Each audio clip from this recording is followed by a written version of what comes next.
আসসালামু আলাইকুম। এই সময়ে আমাদের কৃষি জমিতে প্রচুর পরিমাণে কাজ, আর চাষের মধ্যে সব থেকে কষ্টদায়ক কাজ হলো এই পাটের কাজ। ধান লাগানোর পাশাপাশি পাটের কাজে প্রচুর পরিমাণে চাপ। এর আগে যেই পরিমাণে পাট ছিল সেগুলো ছোলা সম্পূর্ণ হয়েছে। এই পাটগুলো নদীর মধ্যে দেওয়ার কারণে টেনে টেনে আনতে হচ্ছে নদীর কিনারায়। এখন যে পাটগুলো তুলে দিচ্ছি সেগুলো হচ্ছে গ্রামের মহিলাদের জন্য। এখানে একটি বিনিময় চুক্তি রয়েছে, পাটগুলো তুলে দিয়ে যাবে এবং ছোলাগুলো তারা নিয়ে যাবে। এদিকে আমি পানের মধ্যে একাটি পাট নিয়ে দেখছিলাম যে পাটটা আসলে ছোলার মতো হয়েছে নাকি। তো মাশাআল্লাহ দেখি পাটগুলো এড়ানোর মতো হয়ে গেছে। সোনালী আজ বাংলাদেশের এমন একটা গর্ভস্থান দখল করে আছে যা টাকার উপরে দেয়া আছে। আজকের ভিডিও সম্পূর্ণ করলে আপনারা বুঝতে পারবেন পাটের কাজ এত পরিমাণে কষ্ট কেন। অন্য ফসলগুলো কেটেই কিন্তু ঘরে তোলা যায়, বাট পাট কিন্তু অনেক পরিশ্রম করতে হয়। এর সাথে আমি উপরে কয়েকটা পাট ছোলা নিচ্ছিলাম যাতে ছোলা বের করতে পারি। কয়েকটা ছোলা আমাদেরও প্রয়োজন ছিল। আমাদের এখানে এক একটা ছোলার আটি 7 থেকে 8 টাকা করে এবং 100 আটি ছোলা 700 থেকে 800 টাকা পর্যন্ত বিক্রি হয়। আজকে আমরা যেহেতু 4 জন লোক নিছিলাম, তার সাথে আমিও একটু হেল্প করেছিলাম আব্বুকে। আমাদের এই পাটগুলো নদীর মধ্যে থাকার কারণে চারে করে নিয়ে আসতে হয় ধারে। নদীর পানি এত পরিমাণে পরিষ্কার হওয়া সত্ত্বেও দেখেন কি পরিমাণে কালো হয়েছে পাটগুলা, একদম কালো মিসমিসে দেখা যাচ্ছে।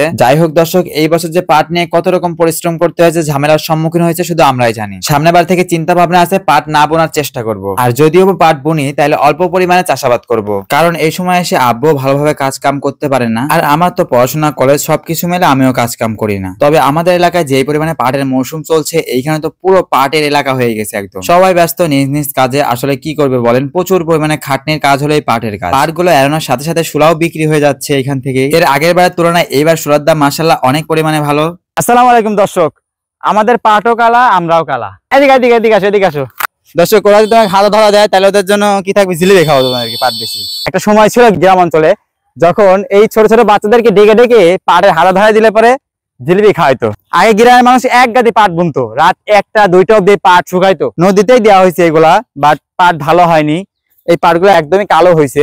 গতকাল নিয়ে আসি রাখছি, আজ অব্দি শুকাইতে পারি নাই, কারণ জায়গা নাই। পাট বোনা থেকে শুরু করে কাটা ধোয়া ছোলা অব্দি পর্যন্ত পুরাটাই কিন্তু ঝামেলার কাজ। আমরা যখন পাটগুলা বুনছিলাম তখন এত পরিমাণে খরা ছিল, পাটগুলা কিন্তু রোদে মরে যাচ্ছিল। তখন পাটগুলো পানি না পেয়ে মারা যাচ্ছিল। এখন পাটগুলো পানি না থাকার কারণে ছোলা ধোয়া বন্ধ রয়েছে। এই হলো পাট নিয়ে কৃষকদের ঝামেলা। দর্শক, যতদূর চোখ যায় রাস্তায় ততদূর কিন্তু পাট খালি আর পাট, মানে এরকম ভাবে শুকাইতে দেওয়া হয়েছে।